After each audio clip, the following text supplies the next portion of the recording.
तो रणदीप सुरजेवाला को आपने सुना, यानी अमन इच्छा है, सीएम बनना चाहते हैं, कुमारी शैलजा हैं, हुड्डा हैं, तो होड़ है कांग्रेस में कि कौन सीएम बनेगा अगर सरकार बनती है। देखिए, सीएम पद को लेकर चल रही खींचतान पर हरियाणा के पूर्व मुख्यमंत्री मनोहर लाल खट्टर ने भी अब हमला बोला है।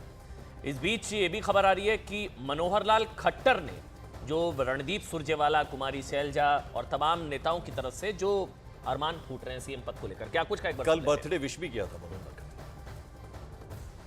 इनमें क्यों नहीं दम आया? अगर ये कहते हैं हम जीत ही रहे हैं और सरकार बना ही रहे हैं, तो अपने मुख्यमंत्री के कैंडिडेट की घोषणा तो कर देते। कर पाए क्या? बापू बेटा की पार्टी कहते हैं और अंदर की खबर ये है कि बापू बेटा में भी कंपटीशन शुरू हो गया।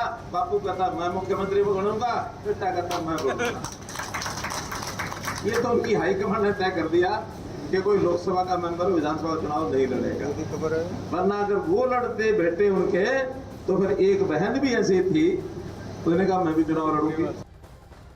हर्षवर्धन जी, देखिए मनोहर लाल खट्टर जो बात बोल रहे हैं, देखिए रणदीप सुरजेवाला ने बड़ी सही बात बोली। उन्होंने कहा हमारा अंदर का मामला हम निपट लेंगे, आप अपनी पार्टी देखिए, हम अपनी पार्टी देखेंगे, हम तय कर देंगे अगर हमारी जीत होती कि कौन मुख्यमंत्री बनेगा। देखिए, राजनीति में सबसे महत्वपूर्ण क्या है कि आपको अपनी अच्छाइयां भले में ध्यान में रहे, दूसरे की बुराई ध्यान में रखनी चाहिए। तो जैसे ही आप बात करते हैं कि भाई बड़ी मुश्किल है, तो तुरंत कहता है कांग्रेस का नेता होगा तो हाँ, वही मैं कह रहा हूँ, तो कांग्रेस का नेता गिनाना शुरू करेगा कि भाई ये लोग रो पड़े थे। अब सुरजेवाला जी को ये थोड़ी नहीं याद आएगा कि एक कांग्रेस की नेत्री ने कह दिया कि चमड़ी दमड़ी उस तरह से टिकट बिक रहे हैं, किस तरह से जा रहे हैं। तो दोनों में राजनीति की सबसे बड़ी, नेता आपको बनना है सबसे पहले दूसरे के अवगुण देख लीजिए। लेकिन क्या हरियाणा की जनता को अवगुण या गुण में से कौन सा वाला पसंद आ रहा है? क्योंकि 10 साल भारतीय जनता पार्टी की सरकार रही, कई ऐसी चीजें हैं जिसको अपने खाते में कहते हैं कि हमने ये बदल दिया है। लेकिन ये भी कहा जाता है कि जो वहां का सामाजिक समीकरण गैर जाट वाला था, उसमें 2024 में थोड़ी मुश्किल आई।